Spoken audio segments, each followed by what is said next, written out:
গ্রামের এক প্রান্তে মাধব আর পার্বতীর ছোট মাটির ঘর, দুটো মাত্র ঘর, সামনে এক ফালি উঠোন। মাধব এক শান্ত সরল মানুষ। সে তার মাথায় খেলনা ঝুড়ি নিয়ে গ্রামের পথে পথে হেঁটে বেড়ায়। মাটির পুতুল, কাঠের ঘোড়া আর বাঁশি বিক্রি করেই সে জীবিকা নির্বাহ করে। তার হাতে বানানো খেলনাগুলো শিশুদের মুখে হাসি ফোটায়, অথচ তার নিজের জীবনটাই হাসিহীন। এদিকে তার স্ত্রী পার্বতী, তার সমস্ত সত্তা জুড়ে একটাই আকাঙ্ক্ষা, মাতৃত্ব।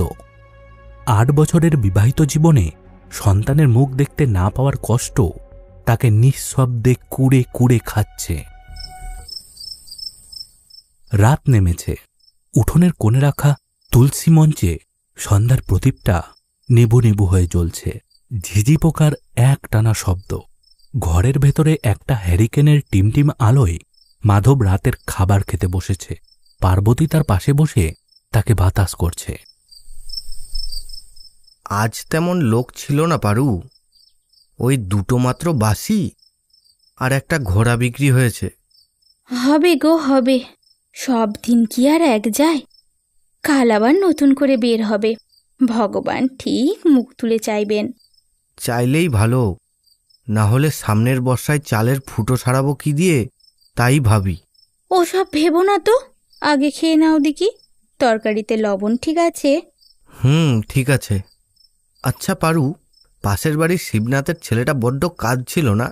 আমি যখন ফিরছিলাম তখন দেখলাম উঠোনে দাঁড়িয়ে কি কান্না। কাঁদছিল না গো, হাসছিল। ওর মা ওকে চাঁদ দেখাচ্ছিল, চাঁদের সাথে কথা বলছিল। খোকন, কি সুন্দর করে হাসে ছেলেটা, দেখলে বুকটা পুরো জুড়িয়ে যায়। মাধবের খাওয়া থেমে যায়। সে পার্বতীর দিকে তাকায়। হ্যারিকেনের আলোয় পার্বতীর চোখের কোণে জমে থাকা জলটা চিকচিক করে ওঠে। মাধব আর কিছু বলে না, চুপচাপ খাওয়া শেষ করে। রাত বাড়ে। মাধব আর পার্বতী নিজেদের বিছানায় শুয়ে পড়েছে।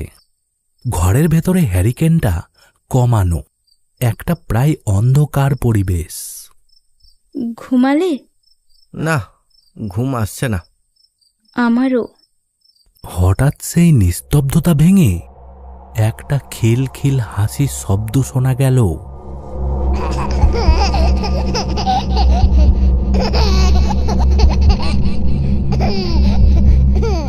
শব্দটা কোনো শিশুর, খুব স্পষ্ট, যেন পাশের ঘর থেকেই কেউ হাসছে।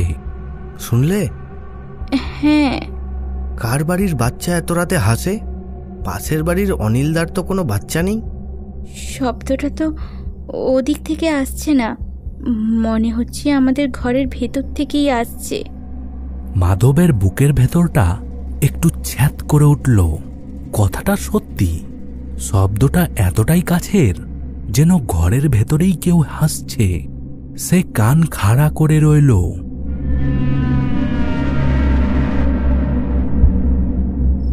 আর কোনো শব্দ নেই, শুধু ঝিঝি পোকার ডাক।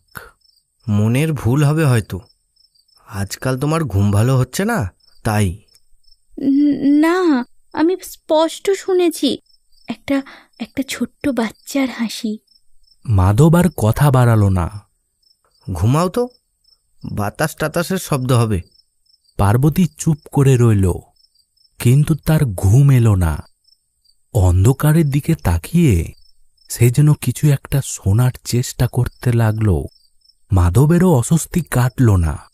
সারাদিনের খাটুনি শরীর, তবুও সে এপাশ ওপাশ করতে করতে কিছুক্ষণ পর ঘুমিয়ে পড়ল।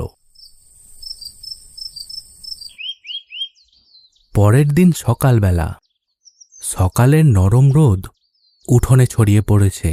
মাধব দাওয়ায় বসে তার ঝুড়ির খেলনাগুলো গোছাচ্ছে। পার্বতী উঠোনে ঝাড় দিচ্ছে, তার মুখে চিন্তার ছাপ। কি এত ভাবছো সকাল থেকে? কাল রাতের কথাটা।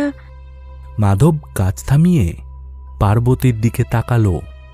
মেয়েটার মুখটা কেমন যেন শুকিয়ে গেছে। বললাম তো, ও কিছু না। হয়তো কোনো নিশাচর পাখির ডাক হবে।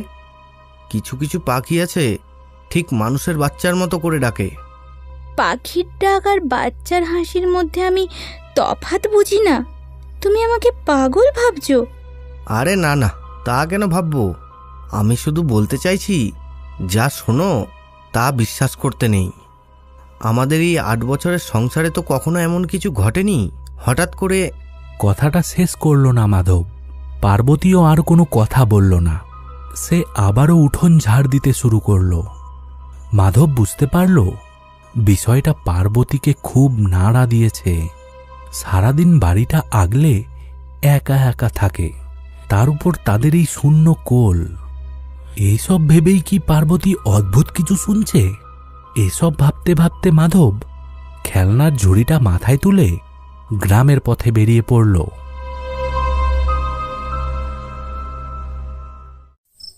আবারও গভীর রাত। মাধব আর পার্বতী শুয়ে আছে। দুজনেরই চোখে ঘুম নেই। তারা কান খাড়া করে আছে। রাত প্রায় 2টো হবে।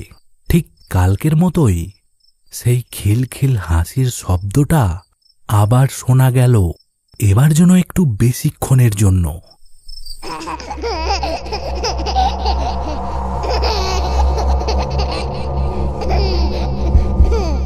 হাসির শব্দটা মিলিয়ে যেতেই একটা চাপা কান্নার আওয়াজ ভেসে এলো।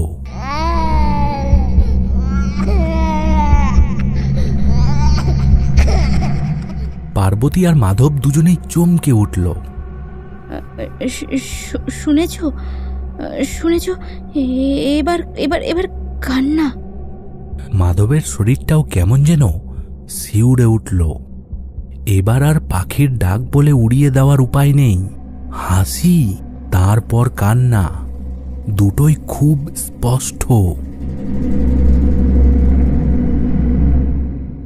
কোথায় যাচ্ছ? দেখছি ঘরে তো আর কেউ ঢোকার উপায় নেই। মাধব হ্যারিকেনটি হাতে নিয়ে বাইরে বেরিয়ে আসলো।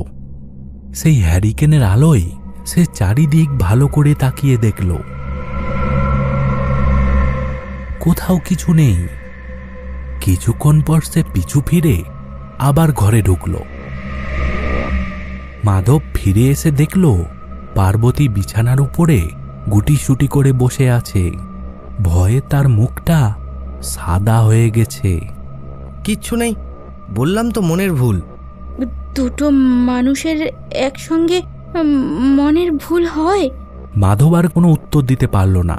বিছানার উপর উঠে পার্বতীর পাশে বসল। ভয় পেও না, আমি তো আছি। পার্বতী কোনো কথা বলল না। সে চুপ করে শুয়ে পড়ল। সেই রাতে আর কোনো শব্দ হলো না, কিন্তু তাদের ঘুমও এলো না।